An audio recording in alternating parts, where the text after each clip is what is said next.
Selamat malam keluargaku yang diberkati Tuhan. Pada malam hari ini kita akan membaca dan merenungkan firman Tuhan.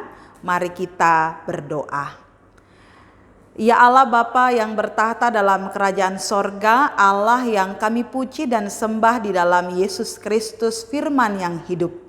Di malam hari ini kami keluarga, ayah, ibu, pemuda, dan anak-anak duduk di bawah kaki Tuhan untuk memberi diri kami diisi oleh sabda Tuhan.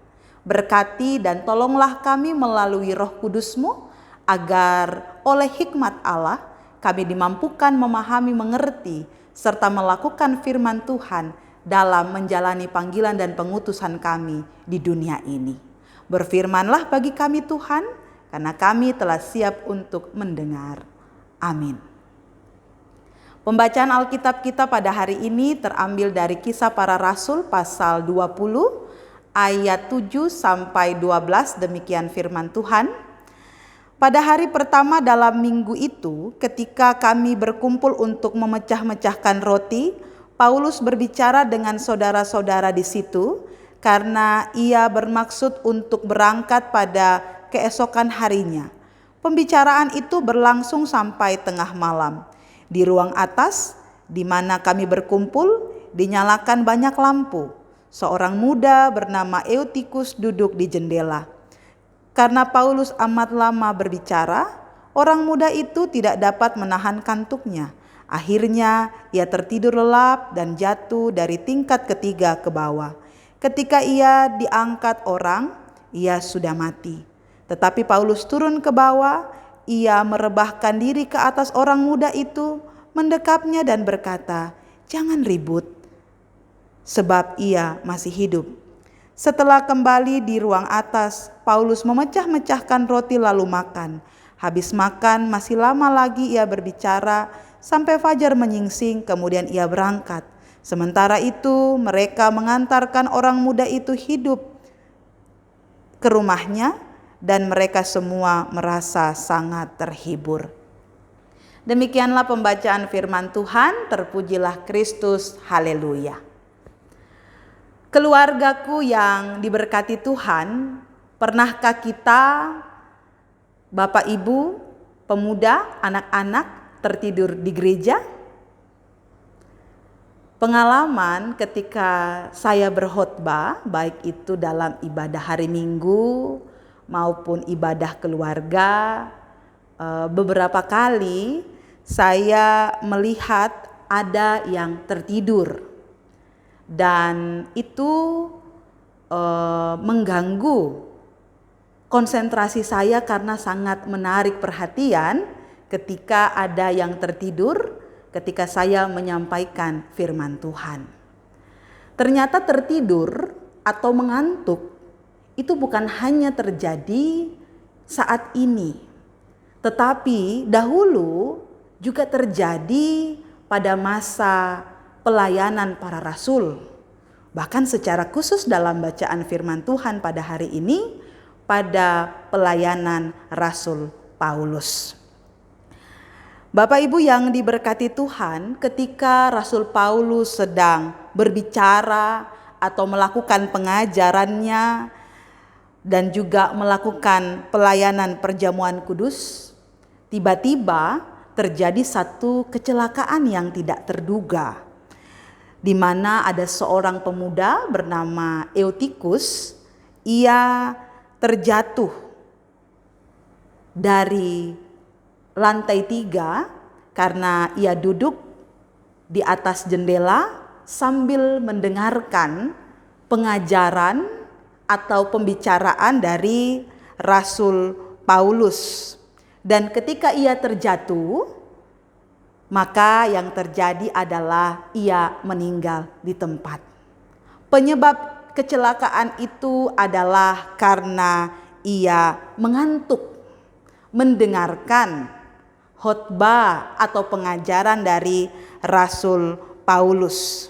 Kemudian Paulus pun turun dan merebahkan diri, dan ia mendekap Eutikus dan mengatakan kepada orang-orang bahwa Eutikus masih hidup.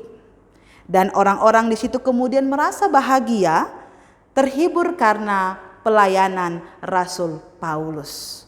Keluarga yang diberkati Tuhan, ada dua hal yang menjadi perenungan firman pada hari ini, di mana ada beberapa hal yang membuat Eutikus mengantuk.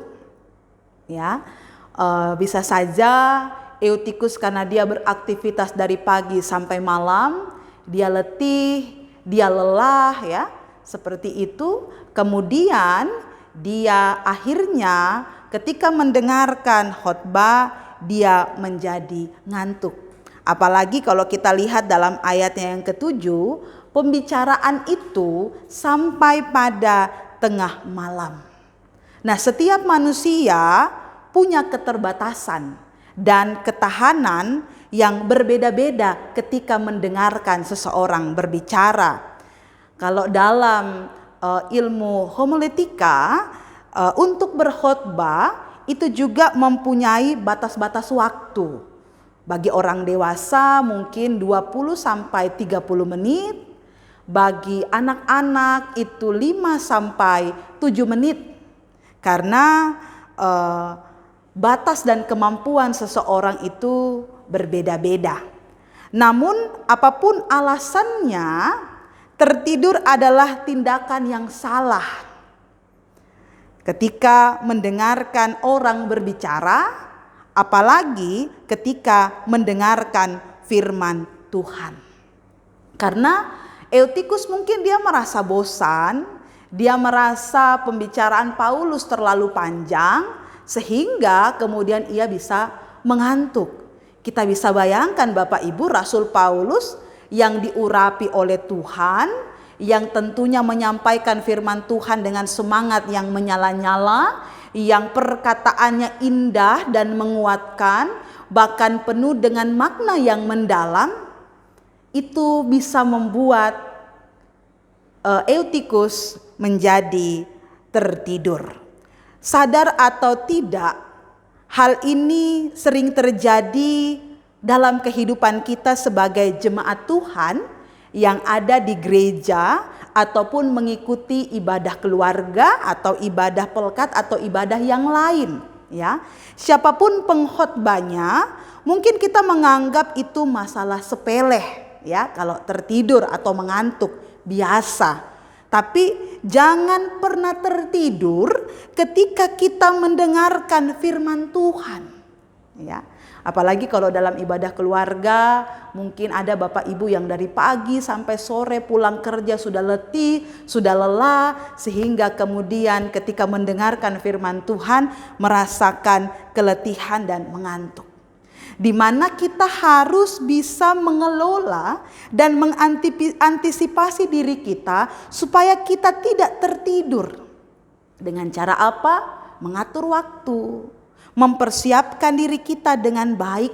Karena ada juga orang-orang yang seperti itu, dia merasa menang melawan lelahnya ketika dia mendengarkan firman Tuhan yang membuat dia bersukacita, membuat ia kuat, dan itu menjadi berkat dalam kehidupannya. Bahkan banyak orang beranggapan kalau pendeta ini khotbah bikin ngantuk, bahasanya tidak terlalu dipahami, panjang. Kalau majelis ini yang berkhotbah kayaknya kurang pas dan sebagainya. Ingatlah bahwa ketika kita mendengarkan firman Tuhan yang disampaikan, fokusnya adalah firman Tuhannya, bukan pada siapa yang menyampaikan firman Tuhan itu. Bukan hanya pelayan firman yang mempersiapkan diri, tetapi kita yang mendengarkan firman Tuhan juga harus mempersiapkan diri. Sehingga ketika kita mendengarkan firman Tuhan, kita bukan mendengarkan siapa yang menyampaikan, tetapi isi firman yang disampaikan dalam kehidupan kita. Peristiwa Eutikus jatuh dari lantai 3 mungkin membuat kita agak tergelitik, Bapak Ibu yang diberkati Tuhan. Tetapi ini menjadi satu peringatan bagi kehidupan kita bahwa Ketika kita tidak menghargai firman Tuhan yang datang bagi kita, maka akan berakibat fatal sampai kepada kematian. Sehingga mari kita betul-betul berdoa, mempersiapkan diri sehingga firman Allah yang datang itu membuat kita betul-betul menjadi pribadi yang senantiasa menerima firman dengan hati dan diri yang telah siap. Sebagaimana sebelum kita membaca dan merenungkan firman Tuhan, siapapun yang memimpin pemberitaan firman selalu berdoa untuk menyiapkan hati dan kehidupan kita agar kita fokus kepada firman Tuhan. Hal yang kedua yang kita pelajari dari Rasul Paulus adalah Paulus ketika ia melihat kecelakaan atau insiden kecil yang terjadi pada saat itu, ia langsung dengan sigap melakukan pelayanannya. Paulus tidak menyatakan, "Eutikus, kenapa kamu mengantuk? Kenapa kamu tidak fokus mendengarkan khotbahku?" Dan menjadi alasan bagi Paulus untuk tidak menolong karena merasa tersinggung mungkin karena khotbahnya, pengajarannya tidak diperhatikan. Bahkan Paulus juga tidak menjatuhkan moral Eutikus di sini. Nah, Paulus tidak melakukan semuanya itu karena apa? Bapak, Ibu, saudara-saudara, anak-anak dan pemuda yang diberkati Tuhan. Karena bagi Paulus hidupnya adalah untuk melayani Kristus, bukan apa yang dia dapatkan dalam pelayanan itu. Paulus memberikan pertolongan kepada pemuda itu, dan kemudian karena Tuhan memakai Paulus, disinilah iman seorang pelayan. Disinilah kuasa Roh Kudus yang dinamis itu bekerja sehingga mujizat Tuhan terjadi pada Eutikus yang sudah mati, namun di dalam iman, kesetiaan Paulus dan kesigapan Paulus untuk menolong, maka kuasa Tuhan terjadi dan hal itu menjadi pelayanan yang menghiburkan dan menjadi kenangan yang indah ketika Paulus akan mengakhiri pelayanannya di Efesus. Memang hal itu merupakan sebuah perpisahan yang indah karena bukan dengan tangisan tetapi dengan pelayanan yang menghidupkan, pelayanan yang menghiburkan iman jemaat. Keluarga yang terkasih, dalam firman Tuhan ini yang kita maknai bahwa melayani itu seperti Paulus, tidak memikirkan bagaimana reaksi orang terhadap pelayanannya, tetapi apa yang harus ia lakukan untuk melayani Kristus di tengah-tengah jemaat. Artinya sebagai pelayan Tuhan, sebagai presbiter, pengurus dan pelayan pelkat, petugas-petugas ibadah, pemandu lagu, organis, teknisi, pegawai kantor, kostor, bahkan orang-orang yang dipercayakan untuk membangun gereja Tuhan lewat bantuan material, janganlah pernah kita memikirkan apa yang harus saya dapatkan, apa yang harus saya terima dari pelayanan atau pemberian saya. Justru yang kita lakukan adalah melayani, dan melayani. Memberi dan memberi yang terbaik, sehingga pelayanan kita tidak hanya menenteramkan, tetapi juga membawa kekuatan, semangat penghiburan umat yang kita layani. Dan hal apa yang akan diterima sebagai buah dari pelayanan kita? Biarlah Tuhan dalam Yesus Kristus yang akan memberikan yang terbaik dalam kehidupan kita, karena pelayanan kita ditujukan bagi kemuliaan namanya.